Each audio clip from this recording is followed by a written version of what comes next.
हमारे देश में लोकसभा चुनाव की घोषणा हो चुकी है, तो मैंने सोचा कि अभी तक हमारे देश में जितने भी प्रधानमंत्री बने हैं उनके बारे में एक एपिसोड बना। भारत के प्रधानमंत्री। आज भारत के प्रधानमंत्री एपिसोड नंबर 1 में बात हो कि भारत के प्रथम प्रधानमंत्री पंडित जवाहरलाल नेहरू के बारे में।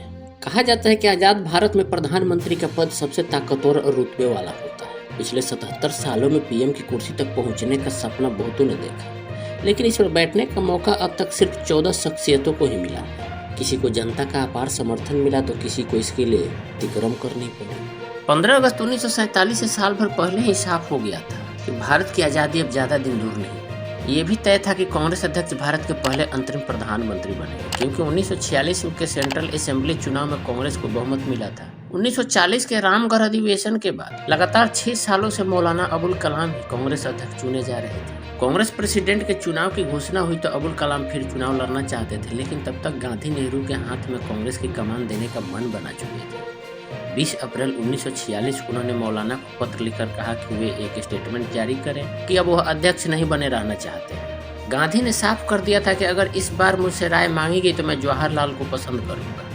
इसके कई कारण हैं, उनका मैं जिक्र नहीं करना चाहता। उस वक्त कांग्रेस महासचिव रहे आचार्य जेपी कृपलानी अपने किताब Gandhi his life and thoughts में लिखते हैं कि कांग्रेस वर्किंग कमेटी की बैठक 11 दिसंबर 1945 को थी, जिसे आगे बढ़ाकर 29 अप्रैल 1946 किया गया। इसी दिन कांग्रेस अध्यक्ष का चुनाव होना था। परंपरा के मुताबिक प्रांत के 15 कांग्रेस कमेटियां ही अध्यक्ष के नाम का प्रस्ताव रखती थी। इनमें से 12 कमेटियों ने सरदार वल्लभ भाई पटेल का नाम प्रस्तावित किया। किसी भी कमेटी ने जवाहरलाल नेहरू का जिक्र तक नहीं किया था। कृपलानी अपनी किताब में लिखते हैं कि मैंने कमेटी के फैसले के बाद सरदार पटेल के नाम वाले प्रस्ताव का पर्चा गांधी जी के सामने पेश किया। गांधी जी ने इसे देखा तो नेहरू का नाम नहीं था। इसके बाद उन्होंने बिना कुछ कहे पर्चा मुझे वापस दे दिया। कृपलानी गांधी जी के साथ लंबे समय से काम कर चुके थे। वे गांधी की आंखों से समझ जाते थे कि वे क्या चाहते हैं। कृपलानी ने नया प्रस्ताव तैयार कराया। इसमें पटेल के अलावा नेहरू को भी कांग्रेस का अध्यक्ष बनाए जाने का प्रस्ताव था। इस पर सबने दस्तखत किए। सब जानते थे कि मन से गांधी नेहरू को ही अध्यक्ष और पीएम देखना चाहते हैं। अभी भी मैदान में सरदार पटेल थे और उनके सामने नेहरू का जीतना बेहद मुश्किल था। कांग्रेस महासचिव कृपलानी ने गांधी की मर्जी के अनुसार सरदार पटेल का नाम वापसी का एक पत्र बनाया। पटेल ने इस पत्र पर दस्तखत करने से मना कर दिया। एक तरह से पटेल ने नेहरू का विरोध किया था। वो पत्र गांधी के पास पहुंचा तो उसमें पटेल के दस्तखत नहीं थे। उन्होंने पटेल के पास वापस वो पत्र पहुंचाया। इस बार पटेल समझ गए कि गांधी अड़ गए हैं और उन्होंने उस पर दस्तखत कर दिए। नेहरू को निर्विरोध कांग्रेस का अध्यक्ष चुन लिया गया और इस तरह आजाद भारत के पहला अंतरिम प्रधानमंत्री बने। उस समय हिंदुस्तान टाइम्स के लिए काम कर रहे वरिष्ठ पत्रकार दुर्गा दास अपनी किताब India from Curzon to Nehru and after में लिखा है कि मैंने गांधी जी से अंतरिम सरकार के नए पीएम को लेकर सरदार के बारे में बात की। तब गांधी ने कहा था कि नेहरू कभी नंबर 2 पर काम नहीं करेगा। अकेला नेहरू ही मेरे कैंप में अंग्रेज है।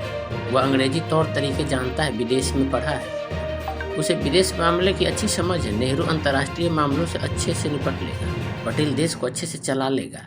ये दोनों देश चलाने वाली बैलगाड़ी के 2 बैल होंगे। दुर्गादास लिखते हैं कि मैंने एक बार डॉक्टर राजेंद्र प्रसाद से इस बारे में चर्चा की थी, तो उन्होंने कहा था कि गांधी जी ने एक बार फिर से ग्लैमरस के लिए अपने भरोसेमंद लेफ्टिनेंट का बलिदान कर दिया। वरिष्ठ पत्रकार राशिद किदवई कहते हैं कि नेहरू एक विजनरी नेता थे। जब उनके हाथ में देश आया तो सब कुछ नया था। उन्हें ही परिस्थितियों और लोगों के साथ मिलकर देश गढ़ना था। गांधी जी जानते थे कि वल्लभ भाई पटेल बूढ़े हो चले हैं। देश को नई उम्र का नेता चाहिए। नेहरू नई उम्र के साथ साथ पढ़े लिखे भी थे। आज़ादी के बाद हम वो भारत जिसके नेताओं को पूरी दुनिया के साथ एक जाजम पर बैठकर अपने तौर तरीके के आगे बढ़ना था। कुछ साल बाद ही पटेल का निधन भी हो गया।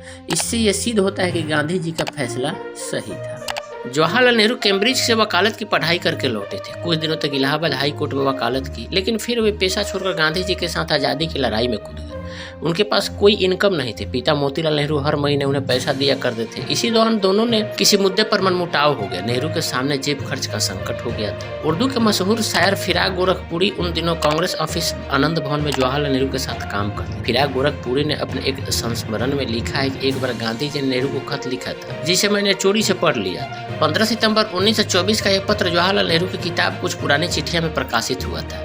इसमें गांधी ने जवाहर को लिखा था कि मैं जानता हूं कि तुम इन चीजों का बहादुरी से मुकाबला करोगे। अभी तो पिताजी चिढ़े हुए हैं, मैं नहीं चाहता कि तुम या मैं इनकी झुंझुलाहट बढ़ाने का जरा भी मौका दें। संभव हो तो उनसे बात करो। क्या तुम्हारे लिए कुछ रुपये का बंदोबस्त करूं? तुम कुछ कमाई का काम हाथ में ले लो, कुछ समाचार पत्रों के संवाददाता बनोगे या अध्यापकी करोगे। सुभाष कश्यप ने अपने किताब Jawaharlal Nehru his life work and legacy में ब्रिटेन के पीएम सर विंस्टन चर्चिल और नेहरू की मुलाकात के बारे में लिखा। ये वो दौर था जब देश आजाद हो चुका था और नेहरू पीएम थे। विंस्टन चर्चिल नेहरू के आलोचक थे। आलोचक क्या, एक तरह से दुश्मन थे। 1950 में दोनों पहली बार मिले थे और दिल खोलकर एक दूसरे से बात कर रहे थे। चर्चिल ने गुलामी याद कराते हुए नेहरू से पूछा कि तुम कितने दिन ब्रिटिश जेलों में सड़ते रहे? नेहरू ने कहा 10 साल तक। चर्चिल ने कहा तब तो तुम्हारे दिल में हमारे लिए खूब कड़वाहट होनी चाहिए, तुम्हें दिल से हमसे नफरत करनी चाहिए। तब नेहरू बोले कि कोई बात नहीं, हमें हमारे लीडर ने 2 चीजें सिखाई है, कभी किसी से नफरत मत करो और कभी किसी से डरो मत। आपको भी पता है कि हम आपसे नहीं डरते हैं और हाँ, नफरत तो कतई नहीं करते। लाल बहादुर शास्त्री की बायोग्राफी लिखने वाले सीपी श्रीवास्तव अपनी किताब a life of truth the politics में लिखते हैं कि नेहरू जी दूसरी बार प्रधानमंत्री चुने गए तो अपने काम से बोर हो गए। उन्होंने सोचा कि अब किसी और को प्रधानमंत्री बनने का मौका दिया जाना चाहिए। 29 अप्रैल 1958 को कांग्रेस संसदीय दल की बैठक थी, जिसमें नेहरू ने कहा था कि वे प्रधानमंत्री पद से इस्तीफा देना चाहते हैं। उन्होंने कहा मेरे सार्वजनिक राजनीतिक जीवन के 40 साल बेमिसाल रहे, अब मैं इस बोझ को नहीं उठाना चाहता। मैं चाहता हूं कि किसी और को प्रधानमंत्री बनने का मौका मिले। मैं अब हिमालय जाना चाहता हूं। उन्होंने बाकायदा इसके लिए टिकट भी बुक करा लिया था। उन्होंने कांग्रेस नेताओं को बताने से पहले इस्तीफा राष्ट्रपति राजेंद्र प्रसाद को भेज दिया था। राष्ट्रपति को नेहरू पहले ही इस्तीफे वाली बात बता चुके थे। कांग्रेस सांसद और लेखक शशि थरूर ने इस घटनाक्रम की पुष्टि भी की है। एक कार्यक्रम में उन्होंने बताया था कि नेहरू 6 महीने के लिए अपनी प्रिय जगह हिमालय जाना चाहते थे, लेकिन कांग्रेस वर्किंग कमेटी ने उनके इस्तीफे को अस्वीकार कर दिया। कांग्रेस नेताओं ने कहा कि आपको ही देश चलाना पड़ेगा। इसके बाद नेहरू ने इस्तीफा वापस ले लिया था। तब तक इस्तीफे की खबर पूरी दुनिया में फैल चुकी थी। वो आज का दौर नहीं था। नेहरू का इस्तीफा वापस लेने की खबर 2-3 दिन बाद दूसरे देशों में गई तो उस समय हजारों टेलीग्राम आए थे। 20 नवंबर 1962 को प्रधानमंत्री नेहरू ने चीन के साथ युद्ध में भारत की हार स्वीकार कर ली थी। युद्ध शुरू होने से पहले तक उन्हें भरोसा था कि चीन उनका दोस्त है। जवाहरलाल नेहरू एक बायोग्राफी में सर्वपल्ली गोपाल लिखते हैं कि तत्कालीन राष्ट्रपति एस राधाकृष्णन ने अपनी ही सरकार पर गंभीर आरोप लगाए थे।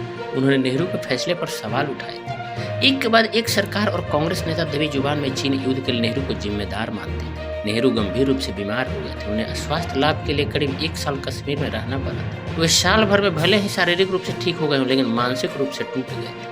वे मई 1964 को दिल्ली लौटे। 27 मई को जब बाथरूम से लौटे तो पीठ दर्द की शिकायत की। तुरंत डॉक्टरों को बुलाया गया। इतने में वो बेहोश हो चुके थे। 27 मई 1964 की दोपहर 2 बजे बेहोशी की हालत में ही दिल का दौरा पड़ने से उनका निधन हो चुका था। नेहरू ने निधन से पहले ही अपनी वसीयत लिख दी थी। उन्होंने साफ लिख दिया था कि कोई कर्मकांड यानी तेरहवीं वगैरह न किया जाए। उन्होंने लिखा था मैं पूरी गंभीरता से ऐलान करना चाहता हूँ कि मेरी मृत्यु के बाद मेरे लिए कोई धार्मिक अनुष्ठान न किया जाए। इस तरह के अनुष्ठान में मेरी कोई आस्था नहीं है। मैं चाहता हूँ कि मेरे मरने के बाद मेरा दाह संस्कार हो। अगर मैं विदेश में मरूँ तो वहीं मेरा दाह संस्कार किया जाए, लेकिन मेरी अस्थियाँ इलाहाबाद लाई जाए। इनमें से मुट्ठी भर गंगा में प्रवाहित की जाए। मैं चाहता हूँ कि बाकी हिस्से को आकाश में ऊंचाइयों विमान में ले जाया जाए, वहाँ से उन खेतों पर बिखेर दिए जाएं जहाँ हमारे किसान मेहनत करते हैं।